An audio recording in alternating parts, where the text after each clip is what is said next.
Deepavali special boondi laddu வீட்டிலே சுலபமாக செய்யலாம். ரொம்ப ஜூஸியாகவும் சாஃப்டாகவும் லட்டு எப்படி செய்கிறது அப்படிங்கிறத பார்த்துருவோம். வீடியோவை கடைசி வரைக்கும் ஸ்கிப் பண்ணாமல் பாருங்கள். வாங்க இப்போ எப்படி செய்கிறதுன்னு பார்க்கலாம்.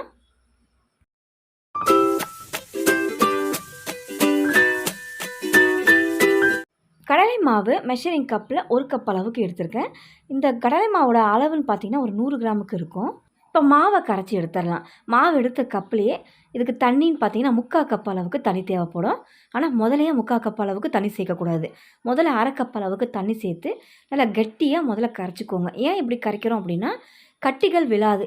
அதிக தண்ணி சேர்த்து கலந்துட்டிங்கன்னா கட்டிகள் அதிகமாக இருக்கும், கரைக்க கஷ்டமாக இருக்கும். இந்த மாதிரி நல்லா முதல்ல கரைச்சிட்டு இப்போ திரும்ப ஒரு 1/4 கப் அளவுக்கு தண்ணி சேர்த்து இதை கரைச்சி எடுத்துக்கலாம். லட்டு செய்கிறதுக்கு வெயிட் கணக்கில் அளவு எடுக்காமல் கப்பில் அளந்துக்கோங்க. சரியான ரேஷியோவில் நம்ம செஞ்சு எடுத்துடலாம் இந்த லட்டுவை. இப்போ கன்சிஸ்டன்சின்னு பார்த்தீங்கன்னா இந்த அளவுக்கு இருக்கணும், லூஸாக.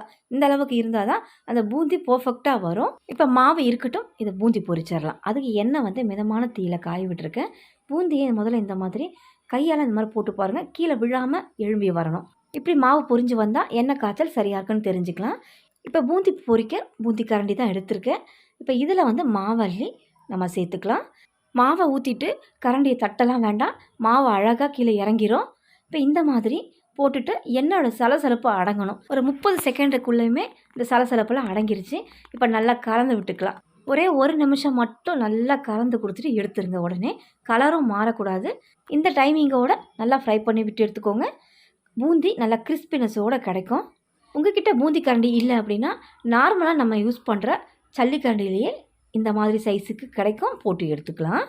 இப்போ இந்த மாதிரி எல்லா மாவுகளையுமே நான் பூந்தியாக போட்டு எடுத்துக்கிறேன். பூந்தி பொரிச்சதுமே சுகர் சிரப் செய்கிறதுக்கு ஆரம்பிச்சிடலாம். சுகர் சிரப் செய்கிறதுக்கு ஒரு கடாய் ஒன்று ஹீட் பண்ணிக்கிறேன்.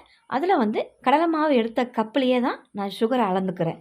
1/2 கப் அளவுக்கு சுகர் எடுத்துக்கோங்க. இனிப்பு நல்லா சூப்பராக இருக்கும். இப்போ 1/2 கப் அளவுக்கு சுகர் சேர்த்துட்டு அதே கப்பில் 1 கப் அளவுக்கு தண்ணி, இந்த ரேஷியோவில் சுகர் சிரப் செய்யுங்க. கரெக்டான கன்சிஸ்டன்சிக்கு உங்களுக்கு லட்டு தயாராகி வரும். இப்போ சர்க்கரை நல்லா கரையட்டும். கரைஞ்சதுமே இதில் என்னென்ன சேர்க்கலாம் அப்படிங்கிறத சொல்கிறேன். இப்போ சர்க்கரை நல்லா கரைஞ்சி கொதிச்சிருக்கு. இதில் ஃபுட் கலர் ஆட் பண்ண போகிறேன். நான் எல்லோ கலர் தான் ஆட் பண்ணுறேன். கொஞ்சமாக ஒரு பிஞ்ச் அளவுக்கு எல்லோ கலர் ஆட் பண்ணிவிட்டு நல்லா வாசனைக்காக ஒரு 1/2 ஸ்பூன் ஏலக்காய் தூள் சேர்த்துக்கிறேன். இப்போ சுகர் சிரப் நல்லா கொதிக்கட்டும். பாகுபதம் எதுவும் தேவையில்லை. சுகர் நல்லா கரைஞ்சி இந்த 2 பொருள் சேர்த்த பிறகு 15 நிமிஷம் நல்லா கொதிக்கட்டும். பிசுக்கு பதம் வந்துடும். பொரிச்ச பூந்தியை ஆற வச்சுக்கோங்க. சூடே இருக்கக்கூடாது சுத்தமாக. இப்போ இது இருக்கட்டும். சுகர் சிரப் ரெடி ஆகிடுச்சாங்கிறத பார்க்கலாம். சிரப் கொதித்து ஒரு 15 நிமிஷம் ஆயிருக்கு. இப்போ பிசுக்கு பதமாக இருக்காங்கிறத செக் பண்ணிக்கலாம். எப்பயும் நம்ம சுகர் சிரப் செக் பண்ண போகிறீங்க அப்படின்னா அந்த சுகர் சிரப்பை நல்லா ஆற வச்சுட்டு செக் பண்ணுங்கள். அப்போ தான் ரிசல்ட் தெரியும். லைட்டாக பிசுக்கு பதத்தோடு இருக்குது. இப்போ இதில் நம்ம பொரிச்ச அந்த பூந்தியை இதில் சேர்த்துடலாம். பூந்தியை சுகர் சிரப்பில் சேர்க்கும்போது மீடியமாக இருக்கிற தீயை சிம்மில் வச்சுட்டு சேர்த்துட்டு நல்லா கலந்து கொடுத்துக்கலாம். இப்போ நம்ம சேர்த்துட்டோம்.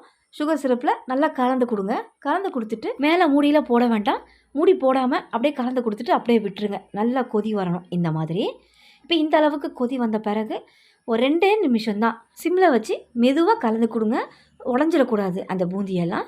இப்போ நல்லா இந்த மாதிரி 2 நிமிஷம் கலந்து கொடுத்தோம் அப்படின்னா அந்த சுகர் சிரப் நல்லா இழுத்துரும். இந்த மாதிரி பாருங்கள், சுத்தமாக அந்த சுகர் சிரப் இல்லவே இல்லை. அந்த பூந்தி சுகர் சிரப்பை அப்சர்வ் பண்ணிக்கிச்சு. இப்போ இந்த மாதிரி நல்லா பர்ஃபெக்டாக ரெடி பண்ணி எடுத்துடணும். இப்போ கிட்டத்தட்ட ஒரு 80% லட்டு ரெடி ஆகிடுச்சு. இப்போ இதில் நான் ட்ரை ஃப்ரூட்ஸில் திராட்சை மட்டும் ஆட் பண்ணிக்கிறேன். ஆட் பண்ணிவிட்டு இதை நல்லா கலந்துட்டு அப்படியே மூடி வச்சிடலாம். நல்லா இதை அப்படியே அந்த சூட்டோடு மூடி வைக்கும்போது இன்னும் நல்லா ஊறி அந்த சுகர் சிரப்பும் பூந்தியும் நல்லா கலந்து வரும். 1/2 hour அப்படியே ரெஸ்ட்டில் விட்டுறலாம். இப்போ 1/2 hour ஆயிருக்கு. ஓப்பன் பண்ணிடலாம்.